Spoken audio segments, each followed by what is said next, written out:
Trigeminal neuralgia.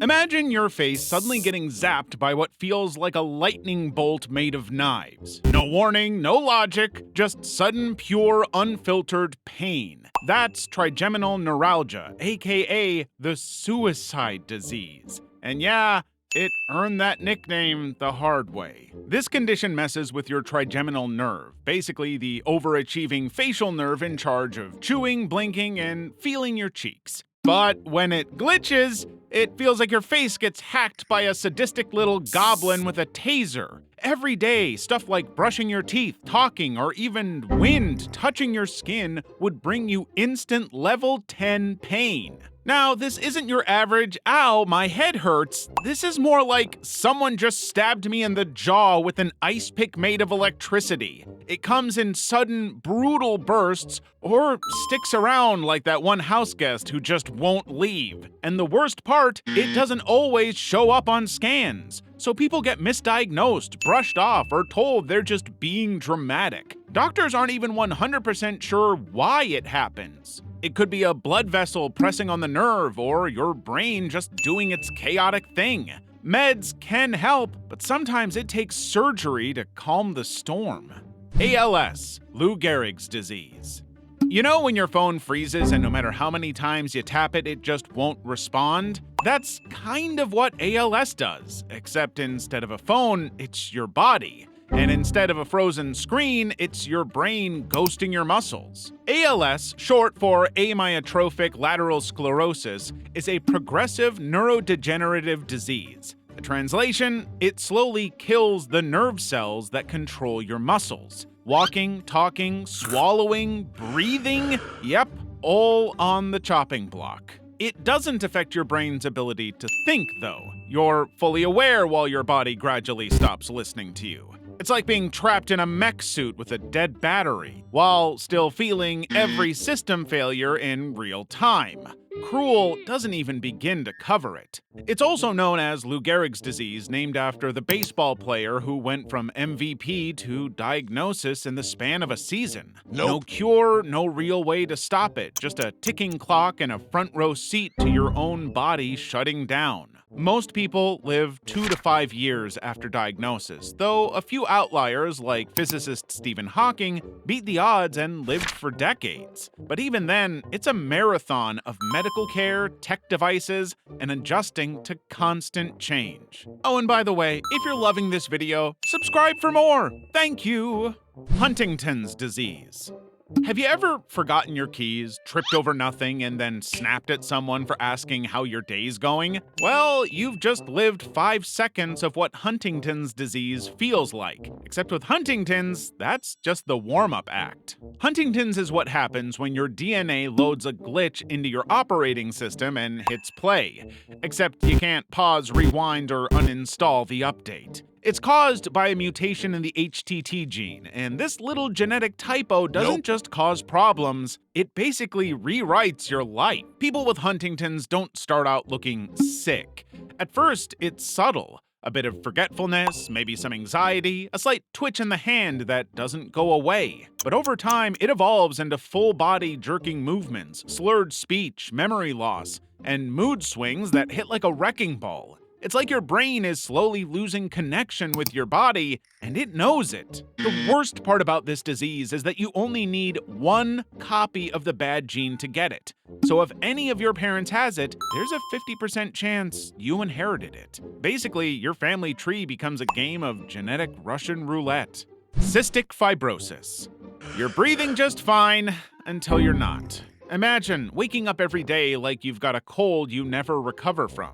You're coughing, you're wheezing, your lungs feel like they're glued shut with molasses. That's life with cystic fibrosis, aka CF, aka your mucus going full villain. Normally, mucus is the unsung hero of your body. Gross, yes, but helpful. It keeps stuff moving, protects your organs, and doesn't ask for credit. But in people with CF, a broken gene called the CFTR gene turns mucus into the clingiest, thickest, most overbearing roommate you've ever had. It builds up in your lungs, pancreas, and other organs, and it does not clean up after itself. So something as simple as breathing becomes the hardest thing you'll ever do. You won't be able to digest food properly either because of all the mucus clogging your intestines. And if that's not bad enough, infections throw a party and never leave. Your body spends so much energy just trying to keep the basic systems running that it's like living with a full-time job inside your chest. Oh, and CF isn't contagious,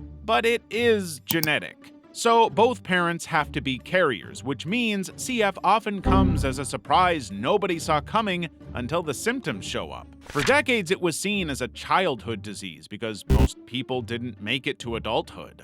But science said bet, and now with advanced treatments like gene modulators and chest physiotherapy, many people with CF are living longer, fuller lives. Endometriosis. You ever had a period so bad it feels like your uterus is trying to punch its way out of your stomach? Now imagine how painful that was, but this time it happens every single month, multiple times. And sometimes the pain hits even when you're not on your period. That's basically what endometriosis is. The condition that somehow still gets brushed off as just bad cramps, even though it's basically your organs playing hide and seek with your sanity. Here's the deal. Endometriosis is when tissue similar to the stuff that lines your uterus starts growing outside of it, like on your ovaries, fallopian tubes, bladder, even your intestines. And just like the normal uterine lining, it bleeds every month. The problem here, though, is that this time it has nowhere to go, so it builds up, gets inflamed, and causes excruciating pain. We're talking can't stand up, cancel your life, curl into a ball pain. And yet, a shocking number of people get told to just take ibuprofen, like they didn't already try that 5 pills ago. It doesn't stop at pain either. Endo can mess with fertility, digestion, mental health, and your entire quality of life. And because it often doesn't show up on scans, diagnosis can take years. Imagine living with a fire alarm that keeps going off and every doctor just tells you it's probably in your head. Parkinsons disease. You drop your keys. Again. Not because you're clumsy, but because your brain's internal wiring is slowly glitching. That's Parkinson's disease, a progressive neurological disorder that turns basic motor functions into a daily battle. It all starts with dopamine, the brain's favorite motivational juice. In Parkinson's, the dopamine-producing cells in a part of your brain called the substantia nigra start dying off. And without dopamine, movement automatically gets weird, slow, shaky, unpredictable. It's like trying to drive a car with sticky brakes and a laggy steering wheel. The first signs are sneaky, maybe a small hand tremor, a softer voice, or stiff muscles. But it builds. Over time, walking gets harder. Expressions flatten, even blinking slows down. You're still in there, 100% you, but your body feels like it's buffering. And no, it's not just an old person disease. It usually shows up after 60, but early onset Parkinson's can hit people in their 30s or 40s. There's no cure yet, but treatment helps. Medications are given to boost dopamine, and deep brain stimulation can act like a pacemaker for your brain. Spina bifida. Imagine your spine is like a zipper, closing up your back as you're developing in the womb. Now imagine that halfway through zipping, your body's like, good enough, and just stops. That's spina bifida, a condition where the spine doesn't fully close, leaving parts of the spinal cord exposed or underdeveloped, and that's not ideal. It happens super early in pregnancy, like before most people even know they're pregnant. And because your spinal cord is the main nerve superhighway between your brain and the rest of your body, when the highway's under construction forever, things get complicated. Walking, bladder control, even learning can be affected. Some people have mild cases and don't even know until later.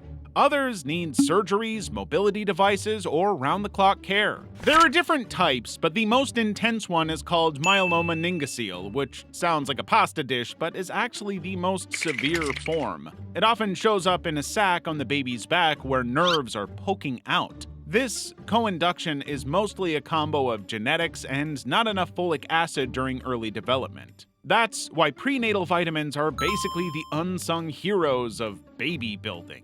Phenylketonuria, PKU.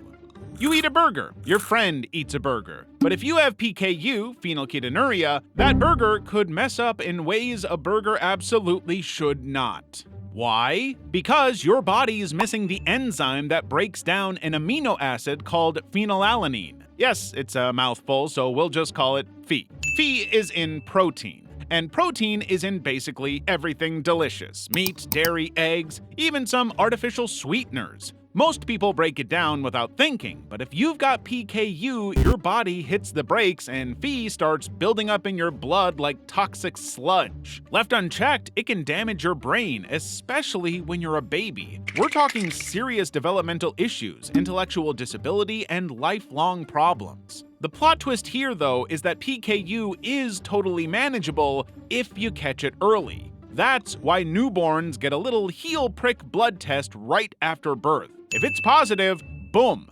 special low-protein diet for life. There are formulas, special low-protein foods, and even new meds that help. It's not about being picky, it's literally life or brain damage. Hemophilia. You get a paper cut. Most people bleed a little, slap on a cartoon Band-Aid, and move on. But if you have hemophilia, that tiny cut might feel like a horror movie in slow motion. Hemophilia is a genetic condition where your blood doesn't clot properly. Not because it's lazy, but because it's missing a key protein. Think of your blood like a team of tiny workers patching up damage. With hemophilia, half the team just doesn't show up. It's not about bleeding faster, it's about bleeding longer. People with hemophilia can bleed internally after minor bumps or bruises. A stubbed toe might mean joint pain for days. A small fall could land you in the ER. Basically, your body treats clotting like an optional update it never installed. And no, it's not contagious. You can't catch hemophilia from someone bleeding near you. It's genetic, passed down through the X chromosome, which means it mostly affects dudes while women are usually carriers. Before modern treatment, life expectancy was brutal. People with hemophilia often didn't make it past childhood. Now, there's medication that replaces the missing clotting factor, and some people can live pretty normal lives, with the minor inconvenience of always having to pack a first aid kit. Chronic kidney disease.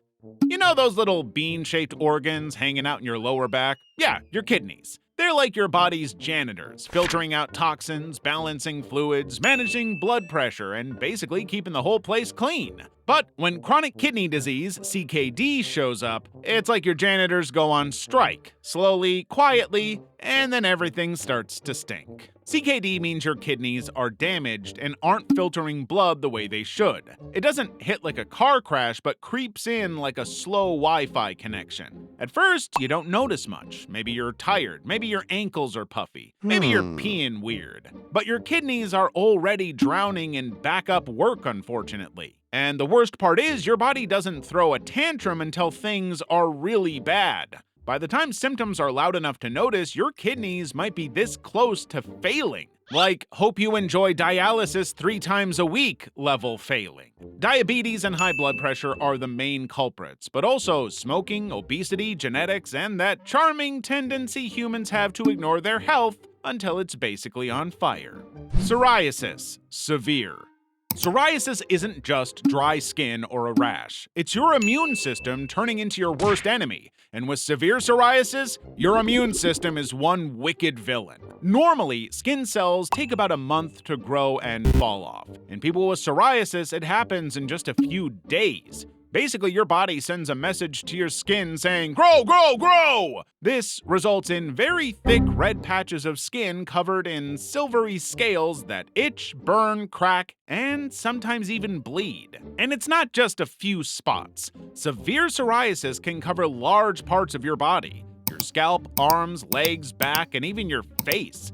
It can hurt. It can make it hard to move. And because it's so visible, it can make people feel super self-conscious. Some folks avoid swimming, shorts, or even going outside because they're tired of the stares and awkward questions. So let's clear something up. Psoriasis isn't contagious. You can't catch it, you can't give it to anyone. It's an autoimmune condition, meaning your body is attacking itself by mistake. Some people with psoriasis also get psoriatic arthritis, which causes painful, swollen joints on top of everything else. So now it's not just skin, it's pain from the inside too. Sadly, there's no cure yet, but there are treatments: creams, light therapy, pills, and injections. Lupus.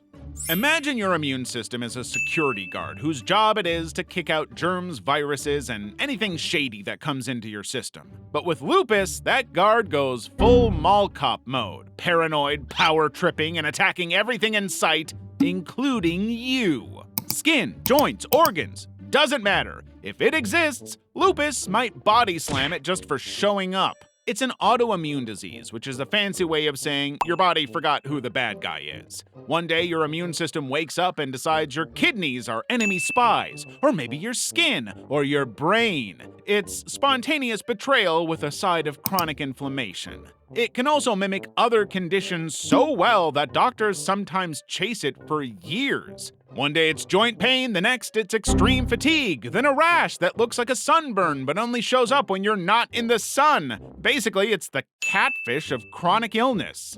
Hydrogenitis Superativa.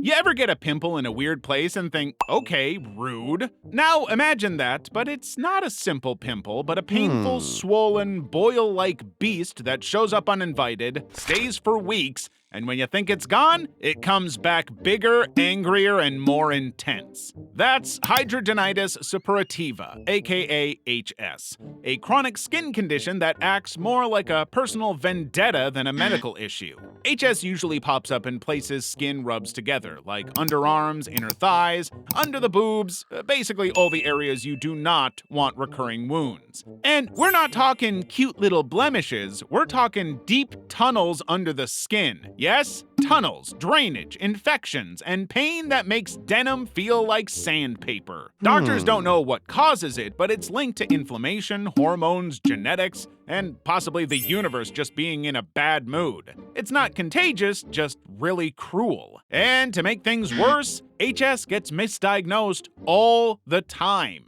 It's often brushed off as acne or shaving bumps until it's stage 2 and ruining lives. Treatment exists, antibiotics, biologics, even surgery, but there's no permanent fix, just management. Fibromyalgia. You wake up exhausted. Your whole body hurts. Not the kind of sore you get after a workout, the kind where your skin feels bruised, your joints scream when you move, and even your hair hurts. Welcome to fibromyalgia, the body's way of saying, what if we made pain a personality? It's a chronic condition that throws pain signals into chaos. Your nerves become drama queens, overreacting to stuff that shouldn't even register. A hug would feel like a tackle. A night's sleep would feel like you ran a marathon in your dreams. Oh, and don't forget the bonus features like brain fog and extreme random fatigue. The worst part is that there's no test for it. No x-ray, no blood work, just years of, maybe it's stress? And being passed around like a hot potato between specialists. People with fibro live in a weird limbo because you could look totally fine while silently battling the urge to scream every time you move.